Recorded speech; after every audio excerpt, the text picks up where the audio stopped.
A while back, I did a video talking about Endgame and FF14, and well, there are a lot of things I did not cover in that video, so here's even more things to do at Endgame and FF14.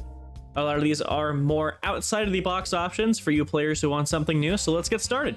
First off, mount farming. This is something I touched on, but there are tons of ways to get mounts. The most straightforward way to do it is all trials from raids. Every expansion has their own set of mounts that drop from trials. Collect them all and you get a special mount. Most of these are soloable, so you should have a pretty easy time with ARR and Heavensward. Stormblood and Shadowbringers, you might need to tag in a friend or two. And there are also raid mounts. There are mounts that drop from the last Alexander fights and every last fight of the tier from Omega onwards. Should be about every fourth fight. These are 100% drop chances.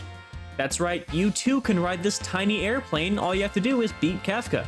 Oh no, he's hot! Some of these fights are soloable, but do take effort. It's actually a pretty fun challenge. Now, for the fights that aren't soloable, there are usually always party finder groups running.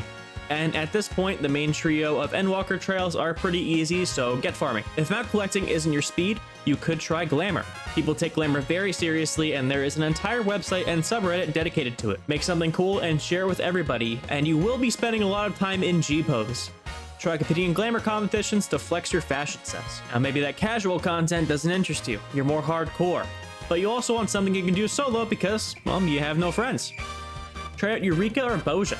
These are instance worlds with their own unique systems and rewards. Both have their own stories, their own levels, and their own raids. These are entirely optional and frankly challenging, albeit a bit tedious. I haven't done Boja yet, but I've almost cleared all of Eureka, and I gotta say, it's a fun time, albeit a bit tedious. You're gonna be spending a lot of time in front of these same mobs.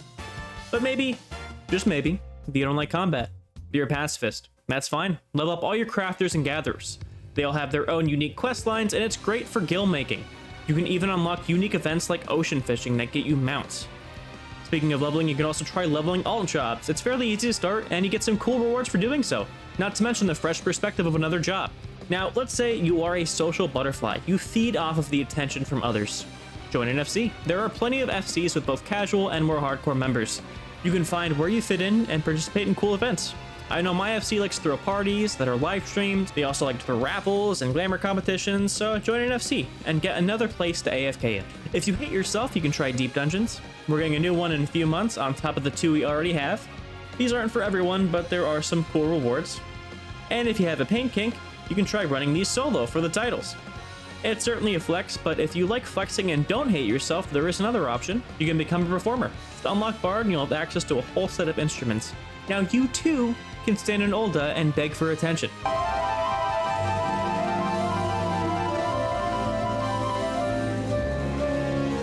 Or just program a bot, what do I know?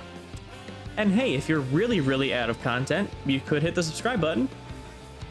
But last but not least, no endgame video of mine would be complete without an RP montage, so enjoy.